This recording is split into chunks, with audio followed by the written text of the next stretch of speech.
Dashbur, witam na kolejnym wyjściu. Mamy wiosnę, kwiecień, początek kwietnia. Zaczęliśmy nowy sezon. No jak to bywa o tej porze roku, nie wiadomo jak się ubrać. Musiałem znowu z piwnicy wyciągnąć zimową kurtkę, bo nawet przymrozki się zdarzają w nocy. W każdym razie idziemy dzisiaj zobaczyć sobie, co się dzieje w łowisku głównie. Pooglądam sobie kozły, bo już najwyższa pora się zacząć za nimi rozglądać, więc rozejrzę sterło, może coś ciekawego wpadnie mi w oczy. Wiadomo, dziczek jest w planie. Przyjechałem sobie, zostawiłem samochód, jesteśmy na skraju lasu i zaraz pójdę sobie wzdłuż, gdzie mamy łąki i są też ścierniska po kukurydzy, gdzie wiem, że te dziki wychodzą. Przyjechałem trochę wcześniej w łowisko, już sobie zdążyłem od drugiej strony przejechać. Wysiadłem z auta i przeszedłem się kawałek zobaczyć, czy są przejścia na kukurydzisko po drugiej stronie lasu i o dziwo nie widziałem nic. Łąki też były całe, więc liczę, że po tej drugiej stronie będą dziki. Ta strona jest bardziej obiecująca z tego względu, że jest ona cichsza, jest więcej ostoi dla zwierzyny. Tak naprawdę między te pola i łąki są pomiędzy lasem a takimi nieużytkami, szuwarami, starymi, zarośniętymi stawami, więc one się tu czują znacznie bezpieczniej niż tam, gdzie muszą wychodzić i żerować przy ulicy. Chociaż nie powiem, bo tam też się zdarzają dziki, tak? Jest dzisiaj ze mną Linda. Pokażę wam pieska. Nie chcę, żeby pracowała na postrzałku, bo oczywiście nie chcemy tego, ale jak coś strzelę, to ją puszczę tak czy siak, bo jak tylko zobaczyła, że się pakuje, to podekscytowana była niesamowicie, bo mieliśmy krótką przerwę w polowaniach międzysezonową, taką można powiedzieć, że 2 tygodnie nie polowaliśmy, robiliśmy inwentaryzację, nowe plany, więc Linda też to widać, że odczuła, jest podekscytowana. Zresztą troszeczkę jej się przybrało, bo troszeczkę mniej intensywności teraz i trzeba tą karmę jej chyba troszeczkę te porcje zmniejszyć, bo jak jest mniej pracy, to momentalnie to po niej widać. A poluję dzisiaj z moją 8, a urządzenia optyczne to zestaw z Guide'a, TEDek i TUL 650. Jakby ktoś pytał, przepraszam, bo czasami zapominam powiedzieć o tym na odcinkach, z czym poluję i potem dopytujecie w komentarzach, co z drugiej strony mnie cieszy. Jak macie pytania, śmiało walcie w tej sekcji, ona jest dla was. Ja staram się czytać wszystko i odpowiadać. Z chęcią się zawsze wymienię spostrzeżeniami z wami. Opinia na temat tych urządzeń wyrażę w przyszłości, jeszcze chyba za wcześnie na to. Zrobimy jakiś osobny odcinek, jak jeszcze trochę czasu minie. A tymczasem chyba nie przedłużam i ruszamy na podchód. Do zobaczenia w dalszej części odcinka. Gdy tylko ruszyłem na podchód i wychyliłem się zza lasu, od razu na pierwszym polu trafiłem na niewielką chmarę jeleni. Szczerze mówiąc, w ogóle mnie to nie zdziwiło. Mam wrażenie, że w trakcie sezonu było ich u nas zdecydowanie mniej. Ale do przyczyny tego zjawiska odniosę się jeszcze w późniejszej części filmu. Kilkaset metrów dalej na skraju lasu stała ambona z widokiem na rozległe łozy i pas wierzby rosnących obok uprawy. Wdrapałem się na chwilę, żeby zobaczyć, czy z góry dostrzegę coś więcej. Po kilku minutach prosto z wierzby wyszły 2 sarny, w tym kozioł, ładny, regularny szóstak. Przyjrzałem mu się przez moment, po czym zszedłem z ambony i ruszyłem dalej. Na kolejnym polu spotkałem kozła, który spokojnie obgryzał gałązki z pobliskiego drzewa. To było jedno z ciekawszych spotkań tego wieczoru, bo jego głowę zdobił tylko jeden parostek w formie szóstaka. Bardzo możliwe, że brak drugiego wynika z uszkodzenia mechanicznego, ale żeby mieć pewność, trzeba będzie jeszcze go poobserwować w ciągu dnia przez klasyczną optykę. Może wtedy uda się dostrzec jakąś deformację, która zakwalifikuje go do odstrzału selekcyjnego jako naprawdę interesującego osobnika. Za miesiąc trzeba tu wrócić i spróbować spotkać go ponownie, żeby dokładnie mu się przyjrzeć. W W kolejnym rudlu, który spotkałem, znajdował się bardzo ładny, wysoki kozioł.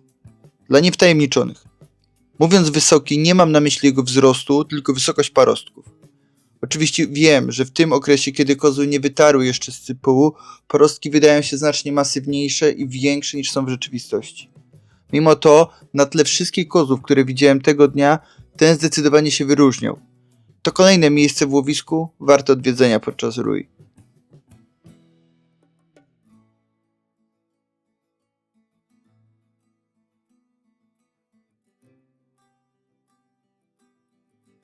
Idąc dalej, mijając kolejne łąki i pola, udało mi się bardzo blisko podejść 3 sarny, a wśród nich kolejnego regularnego szóstaka. Podczas ich obserwacji moją uwagę przykuło coś innego. Biały punkt w oddali prześwitujący przez gęste trawy. Chwila cierpliwości i doszedłem do wniosku, że musi to być przechera. Nie tracąc czasu, wyjąłem wabik i zacząłem imitować kniazianie zająca.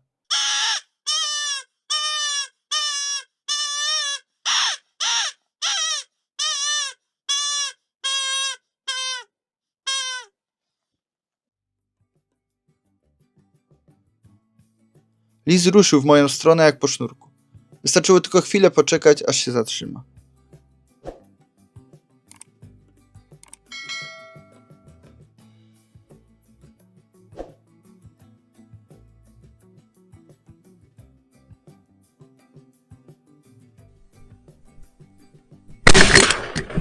Oddałem strzał. Wszystko wskazywało na to, że był celny. Krzyż siedział na celu, co później potwierdziła analiza nagrania. Niestety, na miejscu nie znalazłem ani lisa, ani kropli farby. Dodam tylko, że nasze koło regularnie prowadzi introdukcję bażanta, dlatego na lisa możemy polować przez cały rok. Po sprawdzeniu ze strzału ruszyłem dalej. Po dłuższym spacerze, podczas którego nie widziałem zupełnie nic, dotarłem do ambony, którą potocznie nazywamy dziadkową. Skąd nazwa? Postawił ją kiedyś mój dziadek. I oto cała historia. Wracając do polowania. Cała ta równina, którą teraz widzicie, jeszcze kilka tygodni temu była całkowicie zarośnięta wierzbą uprawną. Widoczność była tu wtedy bardzo ograniczona. Teraz wszystko zostało wycięte, a w to miejsce pojawią się pola. Najprawdopodobniej kukurydzy. To diametralnie zmienia sposób polowania w tym miejscu. Widoczność jest znacznie lepsza, a sama ambona, o której trochę zapomnieliśmy, znów stanie się kluczowa. Najpierw przy pilnowaniu zasiewów, a później plonów. Ta wieża była świetną ostoją dla zwierzyny. Jej stopniowa likwidacja i zmiana na pola uprawne bezpośrednio wpływa na to, co teraz widzimy. Zwierzyny wydaje się więcej, ale to głównie kwestia widoczności. To właśnie miałem na myśli na początku odcinka. Populacja niekoniecznie wzrosła. Po prostu teraz jesteśmy w stanie zobaczyć znacznie więcej niż jeszcze kilka tygodni temu. No i witam Was na kolejnym wyjściu, tak jak widzieliście na poprzednim, poza zwierzyną połową, której było naprawdę sporo, nie widziałem nic. No poza tymi kozłami, którym się przyjrzałem, na jednego myłkusa widzieliśmy całkiem ciekawego, mam nadzieję, że go spotkamy w maju. Dzisiaj jestem w zupełnie innym obwodzie, no ale plan jest taki sam. Szukamy dzika i oglądamy kozły, także nie przedłużam. Ruszamy na podchód, jest bardzo silny wiatr, mam całe usta spękane, a jestem dopiero chwilę na dworze, więc podejrzewam, że tej przynajmniej zwierzyny połowej może być dzisiaj mniej na polach, ale może to dobrze, bo nie będzie to tak rozpraszało. Będzie można dużo efektywniej szukać tego dzika. Także ja ruszam. Widzimy się w dalszej części. Tego wieczoru pierwszą zwierzyną, na którą się natknąłem, była niewielka chmara jeleni. To były jedyne jelenie, jakie widziałem tego dnia. Spokojnie żerowały na łące, na której bardzo często spotykam również dziki. Postanowiłem ustawić się w dogodnym miejscu, tak żeby mój zapach nie leciał w ich stronę. Rozstawiłem pastorał i czekałem na rozwój wydarzeń. W pewnym momencie, gdy obserwowałem przez lunetę jednego z jeleni, który odłączył się od chmary, nagle prosto pod krzyż z zarośli wyskoczył lis. Nie było mowy o oddaniu strzału, bo za nim stał jeleń i ryzyko, że go zranię, było zbyt duże. Sam lis jakby wyczuł zagrożenie i po chwili zniknął w gęstwinie lasu. Po kilkunastu minutach na tej samej łące prosto na mnie wyskoczył kozioł. Co ciekawe, miał już wytarty scypuł, co może świadczyć o jego wieku. Nie jest to reguła, ale młodsze rogacze zazwyczaj wycierają się nieco później niż ich starsi koledzy. Chwila konsternacji, wymiana spojrzeń i kozioł znika w ostoi.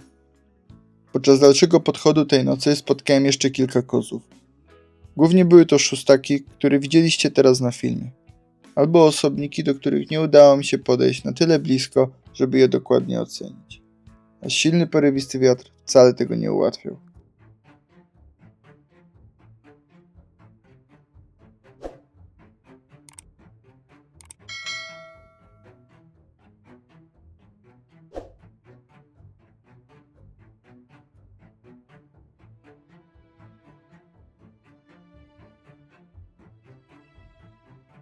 Późną nocą, kiedy postanowiłem już zakończyć polowanie i ruszyłem w drogę powrotną do samochodu, wydawało się, że ten wieczór nie przyniesie już nic więcej. Tempo powoli zwolniło, emocje opadły i w głowie zacząłem już powoli układać sobie cały przebieg tego wyjścia. I właśnie wtedy, dosłownie na samym finiszu, spotkałem długo wyczekiwaną watachę dzików. Można było powiedzieć, że to był klasyczny chichot losu. Zatrzymałem się i przez chwilę obserwowałem sytuację. Szybko zorientowałem się, że to naprawdę dobra okazja. Wataha była wręcz książkowa, ale wystarczyło jedno spojrzenie na zegarek, żeby wrócić do rzeczywistości. Było już naprawdę późno. Wiedziałem, że dalsze działanie w tym momencie nie ma większego sensu. Tym razem postanowiłem odpuścić. Bez pośpiechu, bez zbędnego ryzyka. Pozwoliłem im spokojnie odejść i zniknąć w ciemności, a sam ruszyłem dalej w stronę samochodu, kończąc tym samym ten wieczór. No słuchajcie, ja zakończyłem swój podchód, nagrywam dla was zakończenie z samochodu, bo tak wieje, że chcę głowę urwać i prawdopodobnie byście nic nawet nie słyszeli z tego, co mówię. Rzeczywiście mniej zwierzyny było na polach przez ten wiatr. Było trochę saren. Widziałem jednego dzika truchtającego, ale bardzo szybko tym świńskim truchtem schował się gdzieś w trzcinach, więc to była dosłownie sekunda tam za takiego wzniesienia. Przebiegł szczytem, to było parę sekund i schował się bardzo daleko, myślę, że z 400 metrów ode mnie. Na koniec już teraz widziałem wataszkę, jak wróciłem do samochodu. Tak naprawdę tutaj na łące obok chodziły dziki, ale już jest ta godzina, że już sobie darowałem, bo jeszcze jakbym miał teraz to wszystko robić, to bardzo, bardzo późno wróciłbym do domu. Jest środek tygodnia, jutro też trzeba wstać do pracy, także bywa i tak, że trzeba odpuścić. No nic. Takie odcinki może też są potrzebne, żeby pokazać tym zielonym, że to nie jest takie proste, że wychodzimy i na każdym polowaniu strzelamy dzika czy dwa. Też się trzeba trochę nachodzić, namęczyć, żeby były tego jakieś efekty. Także zresztą wy dobrze znacie te realia, wam nie muszę tego mówić, by to polowanie to nie sklep. Ale dziękuję wam za to, że byliście dzisiaj, że obejrzeliście do końca. Do zobaczenia w następnym odcinku. Dashbur.